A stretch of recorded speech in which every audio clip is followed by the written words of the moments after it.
आज की इस वीडियो में मैं आपसे बात करना चाहता हूँ पाइल्स के बारे में कि अगर आपको पाइल्स हो जाए तो आप किस तरीके से अपना इलाज कर सकते हैं। आपको पाइल्स में कौन सी चीज़ खानी चाहिए और कौन सी चीज़ नहीं खानी चाहिए और किस तरीके से आप होम्योपैथिक मेडिसिन का इस्तेमाल करके अपने पाइल्स को ठीक कर सकते हैं। इन सब चीज़ों के बारे में आज की इस वीडियो में हम बात करेंगे। हम बात करेंगे कि पाइल्स के क्या कॉजेज़ होते हैं और इसकी क्या आइडेंटिफिकेशन होती है।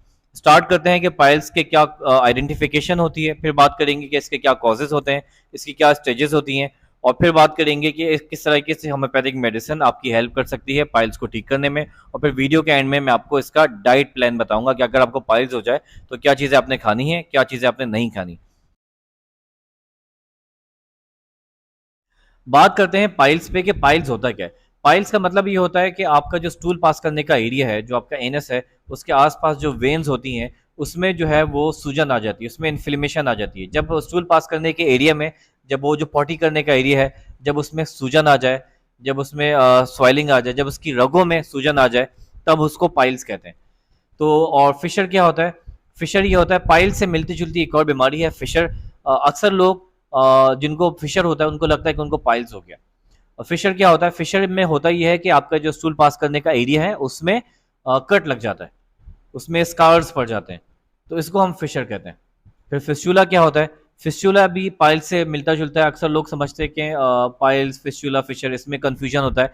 फिस्चुला ये होता है कि आपके स्टूल पास करने के एरिया पे तो नहीं, लेकिन उसके सराउंडिंग में आस पास कहीं जो है वो जख्म बन जाता है। वहाँ पे एक नस का या रग का मुंह खुल जाता है जिसमें से जख्म और पस आना शुरू हो जाता है, तो इसको हम फिस्चुला कहते हैं।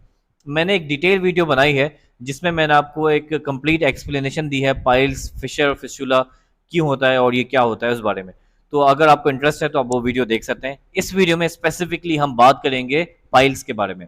पाइल्स में आपके रेक्टम में नसें जो होती हैं, जो आपके रेक्टम में स्टूल पास करने के एरिया में जो नसें हैं, जो रगें हैं, वो सूज गई हैं, उसमें इन्फ्लेमेशन हो गया है, हम इसे पाइल्स करें और ये कुछ डिग्री में जाती है।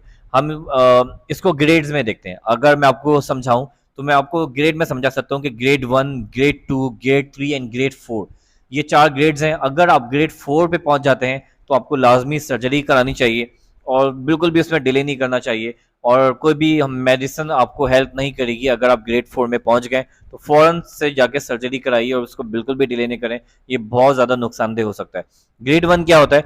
ग्रेड 1 में आपके रेक्टम के ऊपर इंटरनल पाइल्स हम इसे कहेंगे कि आपके रेक्टम के ऊपर जो रगें जा रही हैं, जो नसें हैं, जो जिसे हम कुशंस कहते हैं, जहाँ से पास होके हमारा स्टूल निकल रहा होता है, जो स्टूल्स को होल्ड करती हैं, जो स्टूल का जो हमें जब स्टूल पास होने लगता है तो हमें सेंसेशन जो महसूस होता है वो इन्हीं कुशंस की वजह से, इन्हीं रगों की वजह से, इन्हीं वेन्स की वजह से महसूस हो रहा होता है। जब इन वेन्स में इन्फ्लेमेशन आ जाए, सूजन हो जाए, तब क्या होता है, आहिस्ता आहिस्ता ये वेन्स जो है वो फूल जाती हैं।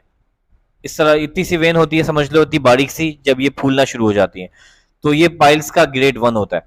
फूलते फूलते ही आहिस्ते आहिस्ते नीचे उतरना शुरू हो जाती हैं।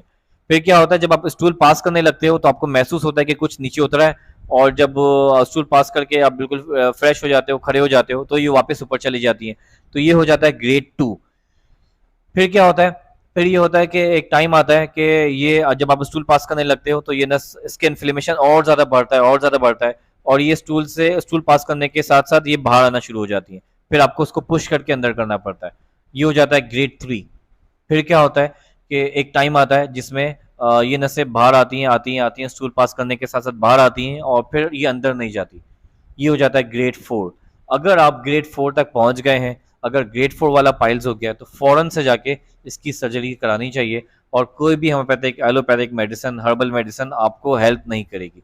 अगर आप ग्रेड 1 में हैं, ग्रेड 2 में हैं, ग्रेड 3 में हैं, तो फिर भी आपका जो है वो पाइल्स ठीक हो सकता है प्रॉपर डाइट के साथ और कंटिन्यूसली दवाई खाने के साथ, अपने लाइफ स्टाइल को चेंज करने के साथ अपने पाइल्स को आप मेडिसिन से क्योर कर सकते हैं।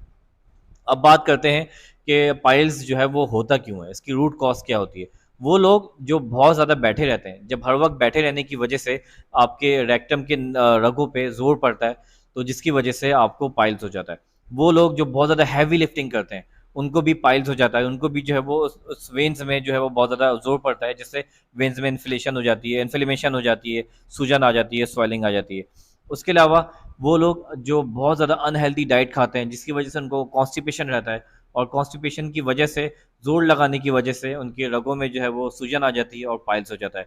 वो लोग जिनके पेट में बहुत ज़्यादा गैस रहती है, उस गैस की वजह से भी जो एक प्रेशर डेवलप होता है रेक्टम पे और उसकी नसों में सूजन आ जाती है। प्रेगनेंसी में भी अक्सर बच्चियों को, हमारी माँओं को, बहनों को पाइल्स हो जाता है और प्रेगनेंसी में जो पाइल्स होता है वो प्रेगनेंसी के बाद जो है वो थोड़ा-सा लाइफ़स्टाइल चेंज करके, डाइट प्लान चेंज करके और जो है वो होम रेमेडीज़ करके आपको अपने पाइल्स को ट्रीट कर सकते हैं। इतना आपको दवाई खाने की ज़रूरत नहीं पड़ती, ये खुद ही ठीक हो जाता है। इसके अलावा पाइल्स जो है वो कुछ लोगों को जेनेटिक डिसऑर्डर की वजह से भी होता है, बाय बर्थ होता है, उनके पेरेंट्स को होता है तो जेनेटिकली उनको भी हो जाता है, लेकिन ये बहुत कम ऐसा होता है। ज़्यादातर पाइल्स या तो देर तक बैठे रहने की वजह से, या स्टूल को रोकने की वजह से, या कॉन्स्टिपेशन की वजह से, या गैस की वजह से, या फिर अनहेल्दी डाइट की वजह से हो जाता है। अब हम बात करते हैं कि अगर आपको पाइल्स हो जाए तो होम्योपैथिक मेडिसिन किस तरीके से आपकी हेल्प कर सकती हैं। तो अगर आपको पाइल्स हो गया तो ये 4 मेडिसिन्स हैं जो आपको बहुत ज़्यादा हेल्प करने वाली हैं आपके पाइल्स को ठीक करने में। ग्रेजुअली आप इन मेडिसिन्स का इस्तेमाल करते हैं तो ये ग्रेजुअली स्लोली आप देखोगे कि आपका पाइल्स जो है वो ठीक होना शुरू हो जाएगा और बिल्कुल मुकम्मल हो जाएगा। और जब आपका पाइल्स बिल्कुल ठीक हो जाए, जब इन्फ्लेमेशन उसका जो है आपके वेन्स का बिल्कुल ख़त्म हो जाए, तब आपने अपनी डाइट को मेंटेन रखना है दवाई छोड़ने के बाद।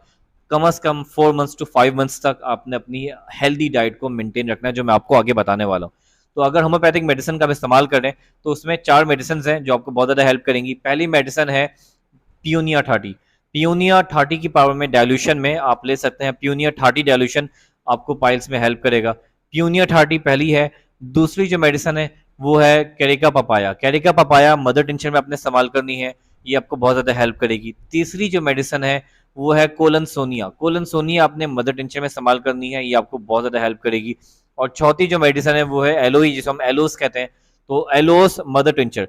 ये 4 मेडिसिन आपको बहुत ज़्यादा हेल्प करेंगी। किसी भी होम्योपैथिक मेडिकल स्टोर्स के पास जाके ये 4 मेडिसिन ले लें और उससे एक 100 ml की बोतल ले लें और इक्वल क्वांटिटी में ये चारों मेडिसिन उसमें डाल दें और उसको मिक्स करें थोड़ा सा। ढक्कन ड्रॉपर भी वो आपको दे देगा। उसके बाद थोड़ा सा पानी लें, नीम गर्म पानी, गुनगुना पानी। आधा कप पानी में ये दवाई 10 ड्रॉप्स डाल के, 10 बूंद डाल के, 10 कतरे डाल के पी जाइए सुबह में, दोपहर में, शाम में और रात में। और अगर आप ग्रेड 3 पे चले गए हैं जहाँ पे आपको जो है वो पुश करके वेन्स को अंदर करना पड़ता है पाइल्स की, तो ये दवाई आपको हर 2-2 घंटे पे खानी चाहिए।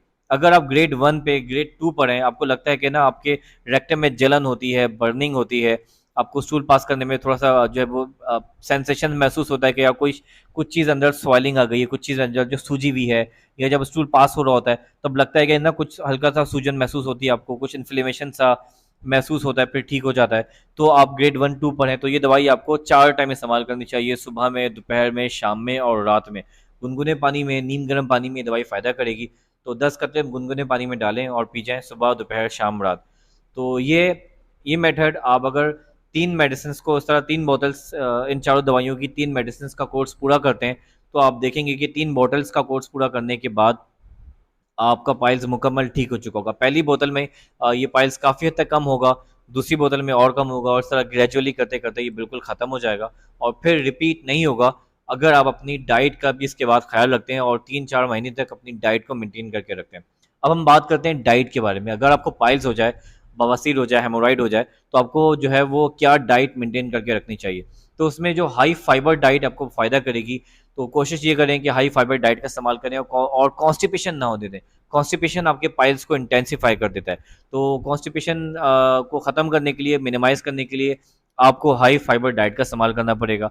इसमें ओट्स आपको बहुत ज़्यादा फ़ायदा करेगा। कोशिश करें कि अपने नाश्ते में ओट्स का इस्तेमाल करें। उसके अलावा आपको लहसुन बहुत ज़्यादा फ़ायदा करेगा। लहसुन अपने खाने में डालें और एक छिला हुआ लहसुन, रॉ छिला हुआ लहसुन अपने दाँत के बीच में रख के चबाएँ।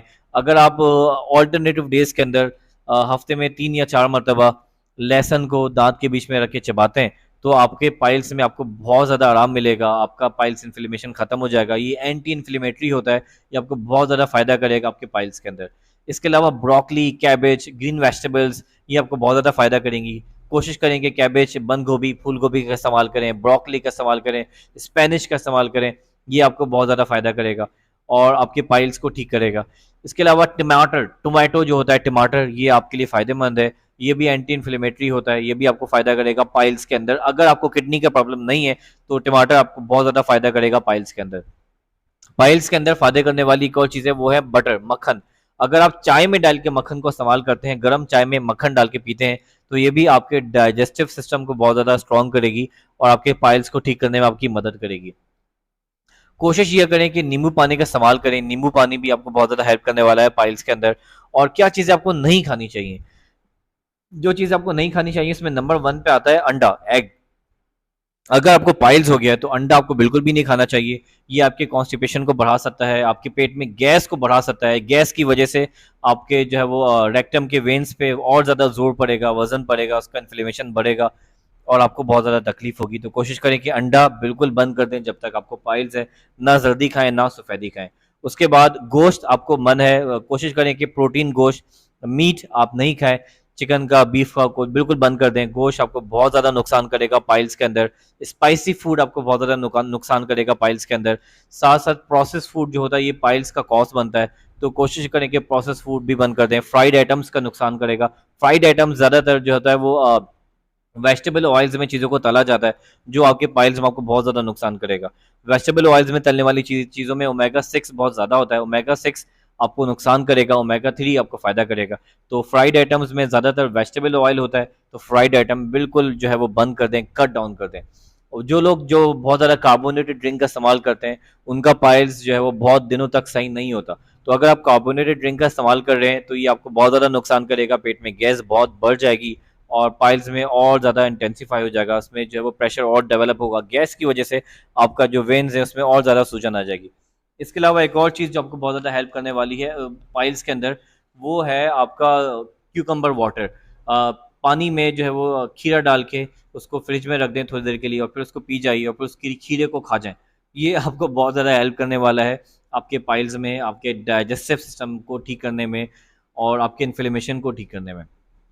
अब हम बात करते हैं कि अगर आप पाइल्स का एक होम रेमेडी होती है, अगर आप पाइल्स का शिकार हैं, आपको पाइल्स हो गया है, तो उसकी जो है वो दो चीज़ें आपने करनी है कॉन्स्टेंटली। एक तो आपने हेमोराइड क्रीम लगानी है, किसी भी मेडिकल स्टोर से आपको हेमोराइड क्रीम मिल जाएगी। किसी अच्छी कंपनी की हेमोराइड क्रीम आप लें और उसको लगाएं, जिससे क्या होता है कि आपको ड्राइनेस नहीं होती, स्टूल पास करने में प्रॉब्लम नहीं आता और पाइल्स के साथ साथ फिशर नहीं हो जाता।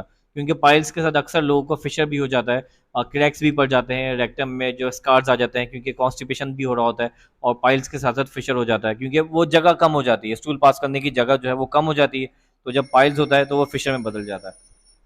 क्रीम के साथ साथ एक और चीज़ जो आपको बहुत ज़्यादा फायदा करने वाली है वो है बाल्टी के अंदर गर्म पानी रख के बैठना। कोशिश करें कि बाल्टी में जो है वो छोटी बाल्टी जिसे हम टब कहते हैं, उसमें गर्म पानी रखें और उसमें बैठ जाएं। तो ये आपको बहुत ज़्यादा हेल्प करेगा आपके पाइल्स को आराम पहुंचाने में, इसके इन्फ्लेमेशन को ख़त्म करने में।